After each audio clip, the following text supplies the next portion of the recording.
9वी 10वी 11वी 12वी सायन्स नीट JEE CET नाटा अशा सर्व स्पर्धा परीक्षांसाठी नंबर 1 चा पर्याय म्हणजे विटा मध्ये लोकप्रिय ठरलेली अकॅडमी आता तासगाव मध्येही Shri Rajlakshmi royal academy of science Tasgaon. इथे मिळतो number 1 result, number 1 teaching quality, 3D animated video lectures, live organ biology workshop, number 1 infrastructure, AC, digital classroom, library, study room, expert lectures from various fields, educational tours, exclusive workshop for personality development, Olympiad exam, foundation course, लाखो रुपयांची scholarship आणि दत्तक योजना ही आपल्या पाल्याच्या उज्ज्वल भविष्यासाठी आजच प्रवेश निश्चित करा। कवठे महांकाळला 2,500 रुपयांना गॅस टाकी कशी मिळते? आमदार रोहितदादा पाटील यांचा प्रशासनाला सवाल। कवठे महांकाळ तालुक्यातील विस्कळीत गॅस सेवा व रेशन दुकानाबाबत वाढत्या तक्रारींची गंभीर दखल घेत तासगाव कवठे महांकाळ विधानसभा मतदारसंघाचे आमदार रोहितदादा पाटील यांनी आज तहसीलदार कार्यालयात आढावा बैठक घेतली। या बैठकीत नागरिकांच्या तक्रारींचा अक्षरशः उद्रेक झाला। संतप्त झालेल्या आमदारांनी पुरवठा अधिकारी व नायब तहसीलदारांना धारेवर धरत नागरिकांची अडवणूक थांबवली नाही तर थेट हक्कभंग दाखल करेन असा सज्जड इशारा दिलेला आहे। संपूर्ण सांगली जिल्ह्यात गॅस वितरण सुरळीत सुरू असताना केवळ कवठे महांकाळ तालुक्यातच का तक्रारी येत आहेत असा सवाल आमदारांनी उपस्थित केला। तालुक्यात गॅसची टाकी 2 ते 2,500 रुपयांना कशी विकली जाते यावर तुमचे नियंत्रण नाही का? तुम्ही नेमके काय काम करीत आहात? अशा शब्दात आमदार रोहितदादा पाटील यांनी नायब तहसीलदार संजय पवार व पुरवठा अधिकारी शुभम पुरी यांची कान उघडणी केली। काळ्या बाजाराला प्रशासनाचे अभय असल्याचा संताप यावेळी नागरिकांनी व्यक्त केला।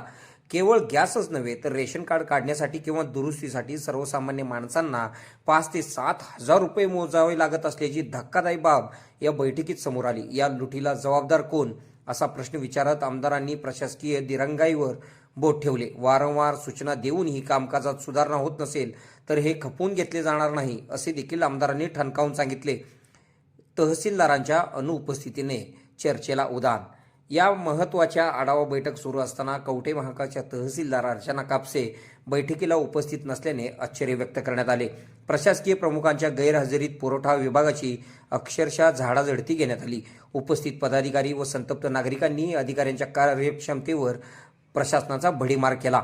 या बैठकीला जिल्हा परिषदेचे समाज कल्याण सभापती दादासाहेब उर्फ पिंटू कोळेकर, पंचायत समिती सभापती सिंधुताई पाटील, उपसभापती वामन कदम, जिल्हा परिषद सदस्य विकास हक्के बनसोडे, राष्ट्रवादी युवक तालुकाध्यक्ष अर्जुन गेंड, तालुकाध्यक्ष संजय पाटील, मार्केट कमिटीचे माजी सभापती महेश पवार, शहराध्यक्ष बाळासाहेब पाटील यांच्यासह गजानन कोठावळे, पांडुरंग पाटील, पंचायत समिती सदस्य रवी किरण घागरे, पंचायत समिती सदस्य वैशाली माने, राष्ट्रवादी युवक काँग्रेसचे तालुकाध्यक्ष अर्जुन गेंड, प्रदेश सरचिटणीस हयूम सावनुरकर, अमर सावळे, राहुल जगताप, महेश पाटील, सद्दाम पठाण, संदीप पाटील तसेच मोठ्या संख्येने कार्यकर्ते व नागरिक उपस्थित होते।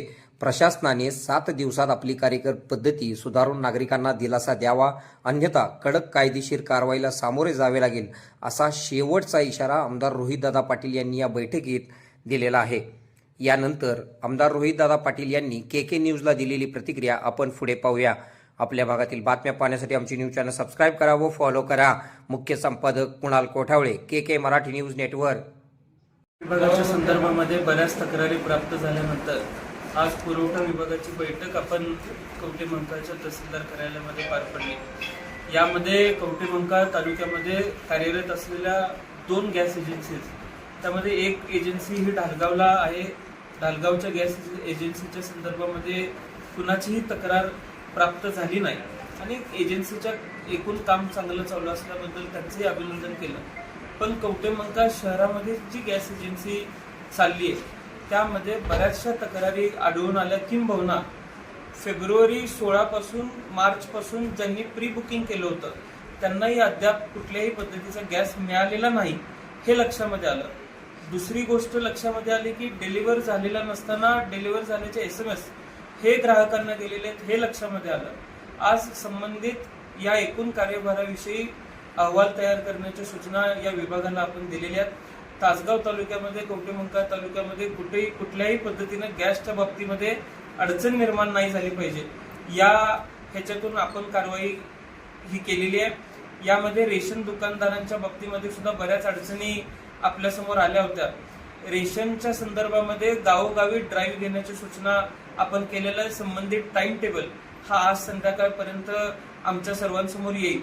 त्याचबरोबर हेल्पलाईन नंबर जो दिला गेलेला आहे पण उचलला जात नाही किंवा रिस्पॉन्सिव्ह नाही अशा बाबतीची जी अडचण सांगितलेली आहे त्याच्या बाबतीमध्ये रिस्पॉन्सिव्ह होण्याच्या सूचना केलेल्या आहेत आणि एका आठवड्यामध्ये कशा पद्धतीने एकूण कार्यभार करतात त्याच्यावरती आपण पुढच्या आठवड्यामध्ये कलेक्टर ऑफिसला या विभागाची बैठक सुद्धा आयोजित केलेली आहे. जर दिलेल्या सूचनांप्रमाणे लोकांना हे सर्व करू शकले नाहीत तर आपण संबंधित विभागाच्या अधिकाऱ्यांवरती आणि तहसीलदार या एकूण कार्यालयातल्या या जबाबदार अधिकाऱ्यांवर सुद्धा आपण कारवाईचे आदेश काढतोय. किंवा समजा याच्यामध्ये कुठेही जो चाललेला गलतान कारभार आहे, भ्रष्टाचार आढळला तर त्यांच्या विरोधामध्ये हक्कभंग सुद्धा आणण्याचा प्रस्ताव मी येत्या विधानसभेच्या अधिवेशनामध्ये आणेन. त्यामुळे लोकांची अडचण जिथं होईल असं वाटतंय तिथं लोकांनी तात्काळ स्थानिक प्रतिनिधींकडे किंवा माझ्याकडे अर्ज करावा. आम्ही निश्चितपणाने त्या अर्ज निकालात काढण्याचा प्रयत्न करू. खुश खबर, मूळव्याधीचे आधुनिक उपचार आता आपल्या कवठेमहांकाळ शहरामध्ये उपलब्ध. सुविधा आधुनिक लेझर मशीन, दुर्बिणीतून तपासणी, ऍडमिटची गरज नाही. पोट विकार, बुद्ध विकार यावर आयुर्वेदिक उपचार व सल्ला. मूळव्याधी, शर, भगंदर, पायलोनायडल, सायनस यावर लेसर व आयुर्वेदिक खात्रीशीर उपचार. हर्निया, अपेंडिक्स, कान, नाक, घसा व स्त्रीरोग चिकित्सा, गर्भाशय काढणे इत्यादी सुविधा आता आपल्या कवठेमहांकाळ शहरामध्ये डॉक्टर आलमगीर मुजावर यांच्या आशीर्वाद हॉस्पिटलमध्ये उपलब्ध. आमचा पत्ता दत्त मंदिर, जुना Agalgaon road, Kolekar petrol pump शेजारी, कवठेमहांकाळ.